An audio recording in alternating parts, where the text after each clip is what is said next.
wa Israila, dan juga daripada Israel. Israel di sini maksudnya Yaqub alaihissalam.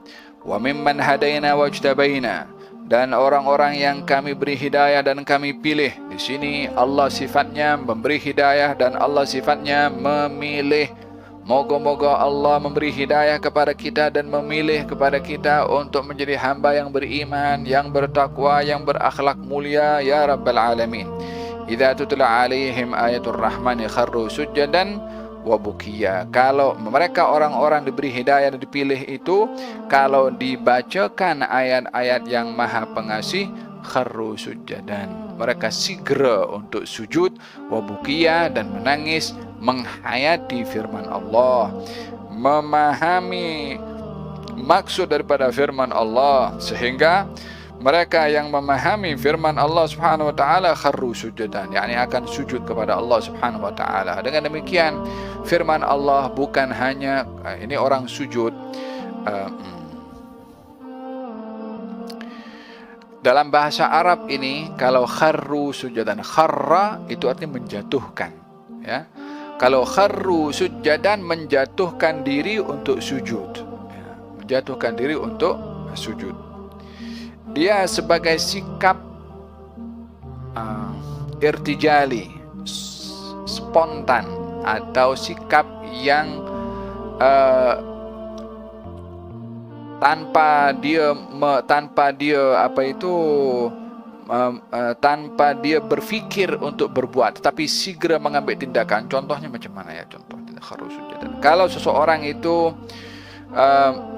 melihat sesuatu atau terkejut dengan sesuatu, atau melihat sesuatu menakjubkan, dia Allahu Akbar. Contohnya macam tu. Dia sikap itu spontanitas yang dilakukan oleh seseorang ketika terpengaruh dengan sesuatu yang dilihat atau yang didengar. Ketika mereka membaca ayat-ayat Allah Subhanahu wa taala, penghayatannya kepada ayat-ayat Allah memaksa mereka atau menjadikan mereka mengambil langkah dan sikap sujud kepada Allah Subhanahu wa taala dengan spontanitas, tanpa dia berfikir untuk sujud atau melakukan langkah yang lain, yang disebabkan oleh kerana penghayatan, pemahaman mereka terhadap firman Allah yang begitu mendalam, yang begitu luas, sehingga mereka terus sujud hormat ta'zim kepada Allah Subhanahu wa taala ketika membaca ayat-ayat Allah. Ia memberikan penjelasan kepada kita bahwasanya Allah ketika menurunkan ayat-ayat Al-Quran hendaklah disikapi dengan memahami ketika membaca, menghayati akan isi kandungannya, bertafakkur makna yang tersirat dan yang tersurat di dalamnya, berusaha untuk memahaminya. Karena ini firman Allah Subhanahu wa taala diturunkan bukan hanya kepada orang-orang Arab saja, bukan hanya kepada orang-orang yang mengerti sahaja, tapi kepada orang-orang yang berakal. Selagi kita diberi akal, gunakan akal untuk memahami maksud daripada firman Allah Subhanahu wa taala. Kharru sujadan wa bukiya, digalakkan kalau membaca surat-surat yang ada perintah untuk sujud seperti ayat ini, maka hendaklah kita sujud, baik ketika kita membaca bertadarus Al-Quran ataupun kita sedang salat membaca ayat-ayat ini, hendaklah kita sujud dan membaca doa.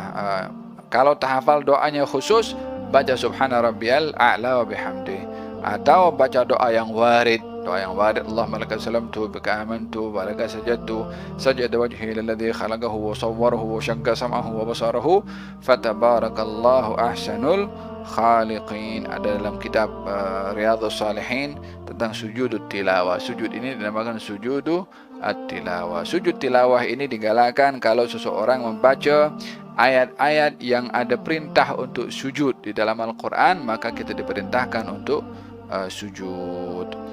Bagi orang yang kalau sedang bertadarus kemudian baca ayat ini, wa idza tutla alaihim ayatur rahmani kharru sujadan wa bukiya, terus menghadap kiblat, angkat takbir, niat sujud tilawah, Allahu Akbar, kemudian dia sujud, baca doa tadi, bangkit daripada sujud, duduk, kemudian salam. Itu cara sujud at-tilawah. Sebagian orang tidak, terus kharru sujadan wa bukiya, terus hadap kiblat, belum sempat duduk menghadap kiblat dah sujud dulu dah. Tunggu dulu. Posisi kena duduk menghadap kiblat, angkat tangan, ucap takbir, kemudian sujud dan membaca doa, bangkit daripada sujud kepada duduk, baru salam. Sebagian orang tidak, tak pakai takbir, tak apa, terus kharru sujud terus, bangkit daripada sujud tak payah duduk, terus berpusing balik. Tak seperti itu. Dalam mazhab Imam Syafi'i diajarkan untuk sujud menghadap kiblat, angkat takbir, kemudian sujud, bangkit duduk dan ucapkan salam.